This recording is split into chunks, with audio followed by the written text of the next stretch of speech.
The sound of metal scraping against metal jolted me from my afternoon coffee. I froze, cup halfway to my lips, and listened. There was again the unmistakable sound of someone trying to unlock my front door. My heart hammered against my ribs as I set down my mug and crept toward the entryway. Through the peephole, I could see her. Patricia Hendricks, the self-appointed queen of our Homeowners Association, hunched over my doorknob with key in her hand, twisting and jiggling with increasing frustration. What the hell? I whispered to myself. I'd lived in this townhouse for 3 years, and Patricia had been a thorn in my side since day one. She was the type of person who measured your grass with a ruler and sent violation notices if it exceeded the HOA-approved height by half an inch. She once threatened to fine me because my welcome mat was terracotta instead of approved earth tones. The woman was insufferable, but this was a whole new level of insanity. I pulled out my phone and started recording through the peephole just as Patricia muttered something under her breath. This should work, she said to herself. I'm the HOA president. I have access to everything. She tried the key again, this time with more force, actually rattling my door in its frame. That's when I heard footsteps thundering down the stairs behind me. Mom, what's going on? My son Jake appeared at my shoulder, still in his police academy training uniform. He'd just gotten home an hour ago and had been upstairs studying. At 22, Jake was tall, broad-shouldered, and had inherited his father's no-nonsense attitude toward people who broke the rules. Patricia is trying to break into our house, I whispered, pointing at the door. Jake's eyebrows shot up. He looked through the peephole, and I watched his jaw clench. Without a word, he reached for the doorknob. Jake, wait. I started, but he was already yanking the door open. Patricia stumbled backward, her key still extended in midair, her mouth forming a perfect O surprise. For a moment, nobody spoke. She stood there on my doorstep in her pressed khaki pants and HOA-branded polo shirt, holding what appeared to be a master key, caught red-handed. Can I help you? Jake's voice was calm, professional, but with an edge that made even me nervous. Patricia's shock quickly morphed into indignation. She straightened her spine and lifted her chin, clutching her key like a badge of authority. Excuse me, young man, but I'm Patricia Hendricks, president of the Meadowbrook HOA. I have every right to... You have every right to attempt to enter someone's private residence without permission? Jake interrupted, crossing his arms. Because where I'm training, we call that breaking and entering. Patricia's face flushed red. I am conducting a routine inspection. As per Section 7.3 of the HOA bylaws, the board has the authority to enter with 24 hours written notice and with the homeowner's consent. I interjected, finally finding my voice. I stepped up beside Jake. Which you don't have, Patricia. Neither the notice nor the consent. I sent an email. Patricia sputtered. No, you didn't. I said firmly.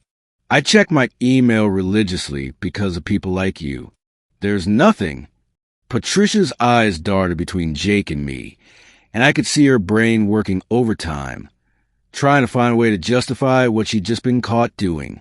Why, there have been complaints about noise coming from your unit, and as HOA president, it's my duty to investigate. By breaking in, Jake took a step forward, and Patricia took an involuntary step back. Ma'am, I'm going to need you to explain exactly what you thought you were doing with that key. I wasn't breaking in.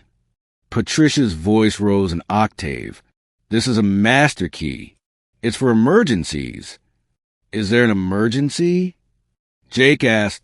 Yes. The emergency of you people thinking you can just ignore HOA rules whenever you feel like it. I actually laughed at that. So your emergency is that you don't like us? Patricia's face turned an even deeper shade of red. Your son's police car has been parked in the driveway overnight 3 times this week. That a violation of the commercial vehicle policy. It's not a commercial vehicle, Jake said evenly. It's a patrol car assigned to me as part of my training. And I checked. Personal law enforcement vehicles are exempt from that policy. And your garbage bins, Patricia continued, her voice getting shriller. They were visible from the street last Tuesday. Because garbage day is Wednesday and we put them out Tuesday night, I replied, feeling my own anger rising, like everyone else in the neighborhood. And your holiday decorations were up until January 8th. The deadline is January 5th. You tried to break into my house because my Christmas wreath was up 3 days late. I couldn't believe what I was hearing. Patricia seemed to realize how unhinged she sounded because she switched tactics. Her expression shifted to something resembling concern, though it was about as genuine as a $3 bill. Look, I'm just trying to maintain property values. That's what the HOA is for. And when homeowners don't respond to emails or violation notices, what emails? What notices? I demanded. Patricia, I haven't received anything from you except that ridiculous complaint about my welcome mat 6 months ago. I've sent dozens of emails. To what address? She pulled out her phone with shaking hands and showed me the screen. I looked at the email address and felt a surge of vindication, mixed with rage. That's not my email, I said. That's missing a letter. My email is KRISDN with an E, not an I. Patricia stared at the phone, her mouth opening and closing like a fish. But that's the email in the HOA directory. The directory that you maintain, Jake pointed out. The one you're responsible for keeping accurate. The fight seemed to drain out of Patricia, all at once. She looked between us, clutching her phone and her master key, and for just a moment, I almost felt sorry for her. Almost. This still doesn't give you the right to try to enter my home without permission, I said firmly. Master key or not. I thought. Patricia's voice trailed off. She looked at Jake's uniform again, and something like fear flashed across her face. You're not going to... this is just a misunderstanding. That depends, Jake said. Are you going to return that master key to wherever it's supposed to be kept and never try something like this again? Patricia nodded vigorously. Yes, of course. And you're going to correct my mother's email in the HOA directory and send a formal apology for this misunderstanding? Another nod, even more vigorous than the first. And maybe you'll think twice before harassing homeowners over trivial violations that aren't actually violations?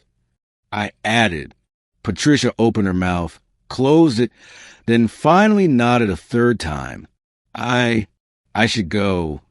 She backed away from our door, nearly tripping over her own feet. I'm sorry for the confusion. As she hurried down the walkway, Jake called after her, Mrs. Hendricks? Just so, I installed a doorbell camera last week. We have the whole thing on video. Patricia stopped mid-step, turned to look at us with wide eyes, then continued walking even faster than before. We watched her practically run back to her own townhouse 3 doors down. Jake and I looked at each other and burst out laughing.